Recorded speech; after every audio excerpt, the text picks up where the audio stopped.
രാഹുൽ ഗാന്ധി റായ്ബറേലിയിൽ മുന്നിലാണ്, രാമക്ഷേത്രം നിർമ്മിച്ച ഉത്തർപ്രദേശിൽ, യോഗി ആദിത്യനാഥ് ഭരിക്കുന്ന ഉത്തർപ്രദേശിൽ, മോദിയുടെ മണ്ഡലമായ വാരാണസി ഉൾക്കൊള്ളുന്ന ഉത്തർപ്രദേശിൽ വാരാണസിക്കാർ തന്നെ മോദിക്ക് മറുപടി നൽകുകയാണോ എന്ന് തോന്നിപ്പോകും ആദ്യ പല സൂചനകൾ.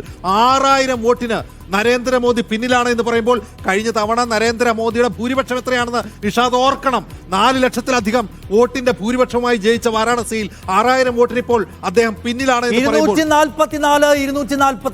244 സീറ്റിൽ NDA, 244 സീറ്റിൽ ഇന്ത്യ സഖ്യം. എന്തുകൊണ്ടാണ് നരേന്ദ്രമോദി ആർക്കും തോൽപ്പിക്കാൻ കഴിയില്ല എന്ന് BJPക്കാർ അവകാശപ്പെട്ട നരേന്ദ്രമോദി, ഞാൻ എന്ന് എപ്പോഴും മോദി വിളിച്ചു പറഞ്ഞ നരേന്ദ്രമോദി, മോദിക്ക് ഗ്യാരണ്ടി എന്ന് മോദി അത്യാവേശം കൊണ്ട മോദി, എന്തുകൊണ്ടാണ് ഉത്തർപ്രദേശ് പോലെ ഹിന്ദി ഹൃദയ ഭൂമികയിലെ ഹിന്ദുത്വത്തിന്റെ പരീക്ഷണ ലബോറട്ടറിയിലെ ഒരു ക്ഷേത്ര നഗരിയിൽ ഇത്രയധികം പിന്നിൽ പോകുന്നത് എന്ന ചോദ്യത്തിന് BJPക്ക് ഉത്തരം പറയാനുണ്ടോ?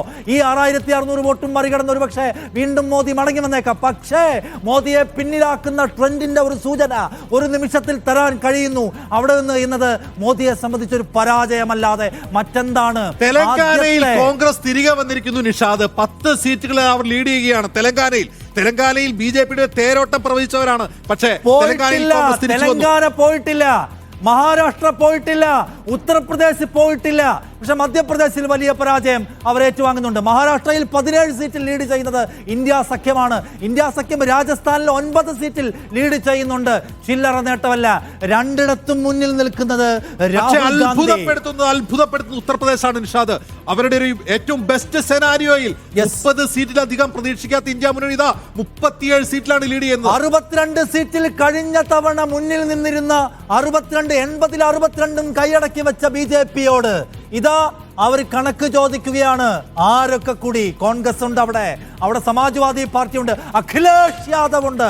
അവരിതാ മറുപടി ചോദിക്കുകയാണ്.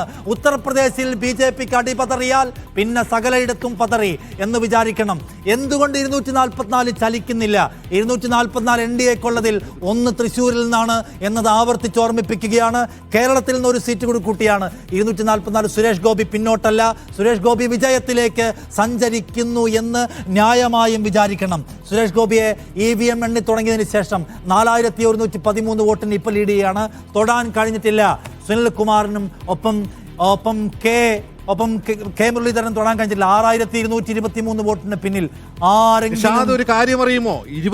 33 സീറ്റിലാണ് സമാജ്വാദി പാർട്ടി ലീഡ് ചെയ്യുന്നത്. BJP കേവലം 28 സീറ്റിൽ, കോൺഗ്രസ് 7 സീറ്റിൽ, RLD 1 സീറ്റിൽ, ASPKR 1 സീറ്റിൽ. നോക്കൂ, ഇതാണ് ഉത്തർപ്രദേശിന്റെ ചിത്രം. ഉത്തർപ്രദേശാണ് വിധി പറയുന്നത്. UP പിടിച്ചാൽ ഇന്ത്യ പിടിച്ചു എന്ന് പറയുന്നവർക്കുള്ള കൃത്യമായ ഉത്തരം ഇവിടെ സമാജ്വാദി പാർട്ടി NDA ലീഡ് ചെയ്യുന്നു. രണ്ടിടത്ത് കൂടി അധികമായി ലീഡ് ചെയ്യുന്നു. 245, 243 എന്നാണ് സ്ഥിതി. 1 സീറ്റ് നഷ്ടപ്പെടുകയാണ്. ഒരു സീറ്റ് നഷ്ടപ്പെടുകയാണ് ഇന്ത്യ സഖ്യത്തിന്. അധികാരം മറിയാൻ പോകുന്നുണ്ടോ ഇന്ത്യയിൽ എന്നതാണ് ചോദ്യം. കാരണം ഒരു ക്ലീൻ സ്വീപ്പ് എന്ന് വിളിക്കാൻ കഴിയുന്ന ഒന്ന്, ഒരു തൂത്തുവാരി എടുക്കുന്നില്ല, എവിടെയും കാണാൻ കഴിയുന്നില്ല.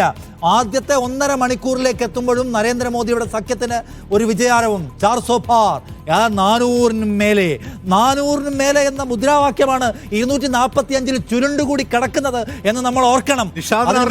വോട്ടെണ്ണി തുടങ്ങി 1 മണിക്കൂർ 27 മിനിറ്റ് ആകുമ്പോൾ ഈ രാജ്യത്തിന്റെ പ്രധാനമന്ത്രി നരേന്ദ്രമോദി 5257 വോട്ടുകൾക്ക് പിന്നിലാണ് അജയ് റായിയോട്.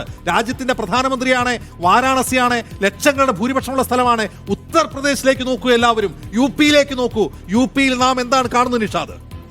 ഉത്തർപ്രദേശാണ്. ഉത്തർപ്രദേശിലെ പരാജയം ഇനി പോട്ടെ, ബാക്കി എല്ലായിടത്തും കൊണ്ടുവന്നിട്ട് ഒരു വിജയം ഒപ്പിച്ചെടുക്കാൻ കഴിഞ്ഞാലും നരേന്ദ്രമോദി പിന്നിൽ പോകുന്നു. അജിംസെ, BJPയുടെ ആഭ്യന്തര രാഷ്ട്രീയത്തിനകത്ത് വലിയ ചലനങ്ങൾ ഉണ്ടാക്കാൻ പോകുന്ന ഒന്നാണിത്. നിതിൻ ഗഡ്കരി സംസാരിക്കാൻ പോവുകയാണ്, യോഗി ആദിത്യനാഥ് സംസാരിക്കാൻ പോവുകയാണ്, മോഹൻ ഭഗവത് സംസാരിക്കാൻ പോവുകയാണ്. എവിടെ അജയ്യനായ മോദി എന്ന ചോദ്യം BJPക്ക് അകത്തുകൂടി ഉയർത്തിവിടാൻ പോകുന്നതാണ്. ഇനിയിപ്പോ ജയിച്ചാലും ഈ ജയം ആഭ്യന്തരമായി കൂടി BJPക്കകത്ത് വലിയ ചലനങ്ങൾ സൃഷ്ടിക്കാൻ പോകുന്നു. അവരുടെ ലീഡ് നില വ്യത്യാസപ്പെടുത്തിയിരിക്കുന്നു. കൂടുതൽ മെച്ചപ്പെട്ട നിലയിലേക്ക് 255 സീറ്റിലേക്ക് NDA നില മെച്ചപ്പെടുത്തിയിരിക്കുന്നു. വീണ്ടും NDA, അതായത് BJP വീണ്ടും നല്ല പ്രകടനം കാഴ്ചവെച്ചുകൊണ്ടിരിക്കുകയാണ്. ഇന്ത്യ മുന്നണി 237ലേക്ക് താന്നിട്ടുണ്ട്. 243 നിന്ന് 237ലേക്ക് താന്നിട്ടുണ്ട്. ഏതായാലും നല്ലൊരു പോരാട്ടം ഇന്ത്യ മുന്നണി കാഴ്ചവെക്കാൻ കഴിഞ്ഞു നിഷാദ്. ഏകപക്ഷീയമായ വിജയം മോദിക്ക് ആവർത്തിക്കാൻ കഴിയില്ല എന്ന മറുപടിയാണ് നൽകുന്നത് നിഷാദ്. ഇന്ത്യ സഖ്യം തകർന്നു പോയിട്ടില്ല എന്നതൊരു പരാജയപ്പെട്ട സഖ്യാലോചന അല്ലായിരുന്നു എന്നവർ തെളിയിക്കുകയാണ്. ഇന്ത്യ മുന്നണി 237, NDA 255 മുന്നോട്ട് പോകുന്നതിന്റെ കാഴ്ചയാണ് നമ്മളിപ്പോൾ കാണുന്നത്. പക്ഷേ ഉത്തർപ്രദേശിൽ BJP വലിയ തിരിച്ചടി നേരിടുകയും മോദി പിന്നിൽ നിൽക്കുകയും ചെയ്യുന്നു എന്നത് ശ്രദ്ധിക്കുക. കേരളത്തിന്റെ തെരഞ്ഞെടുപ്പ് ഫലത്തിലേക്ക് വരുമ്പോൾ സുരേഷ് ഗോപി 5000-ലധികം വോട്ടുമായി ലീഡ് ചെയ്യുന്നു. ആലത്തൂരിലും പാലക്കാടും LDF ലീഡ് ചെയ്യുന്നു. LDF 5, UDF 13, NDA 2 എന്നാണ് ഇപ്പോൾ സ്ഥിതി. ആ രണ്ടിൽ എവിടേക്കാണ് NDA ലീഡ് ചെയ്യുന്നത് എന്ന് നോക്കണം. ഒന്ന് തൃശ്ശൂരാണ്. സുരേഷ് ഗോപി ഒരു നിലയ്ക്കും പിന്നോട്ട് പോകാതെ ആദ്യത്തെ ലീഡ് നില എപ്പോഴാണോ തിരുവനന്തപുരത്ത് വീണ്ടും രാജീവ് ചന്ദ്രശേഖർ ലീഡ് എടുത്തിരിക്കുന്നു. തിരുവനന്തപുരത്ത് കേരളത്തിലേക്കൊന്ന് മടങ്ങി വന്നാൽ കേരളത്തിൽ തിരുവനന്തപുരത്തും തൃശ്ശൂരും BJP ലീഡ് ചെയ്യുന്നു.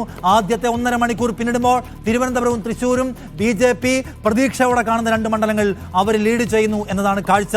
അപ്പോൾ തൃശ്ശൂരിൽ സുരേഷ് ഗോപി ക്രമാനുഗതമായി ലീഡ് ഉയർത്തിയാണ്. സുരേഷ് ഗോപി ക്രമാനുഗതമായി ലീഡ് ഉയർത്തിയാണ്. 5436 വോട്ടിന്റെ ലീഡാണ് ഇപ്പോൾ തൃശ്ശൂരിൽ സുരേഷ് ഗോപിക്കുള്ളത്. ആ ലീഡ് നില മറികടക്കാൻ ഇനിയും കഴിഞ്ഞില്ല. കാരണം EVM എണ്ണി തുടങ്ങുമ്പോൾ സുരേഷ് ഗോപി ലീഡ് നിലനിർത്തുകയാണെന്നുള്ളതാണ് നാം കാണുന്നത്. സുരേഷ് ഗോപി തിരുവനന്തപുരത്ത് പക്ഷേ 230 വോട്ടിന്റെ ലീഡ് രാജീവ് ചന്ദ്രശേഖറിനുണ്ട്. പക്ഷേ അവിടെ ശശി തരൂർ ഒരു പോരാട്ടം കാഴ്ചവെക്കുന്നുണ്ട് എന്നുള്ളതുകൊണ്ട് ലീഡ് നില മാറി മറിയുന്നുണ്ട്. ആറ്റിങ്ങലിലേക്ക് വന്നാൽ ആറ്റിങ്ങലിൽ VS ജോയ് ലീഡ് നിലനിർത്തുകയാണ്. പക്ഷേ പാലക്കാട്, പൊന്നാനി, മലപ്പുറം, പാലക്കാട്ട് UDF തിരിച്ചു പിടിച്ചിരിക്കുന്നു. പാലക്കാട് ലീഡ് നില തിരിച്ചു പിടിച്ചിരിക്കുന്നു എന്നുള്ളതാണ് ഏറ്റവും ശ്രദ്ധേയമായ കാര്യം.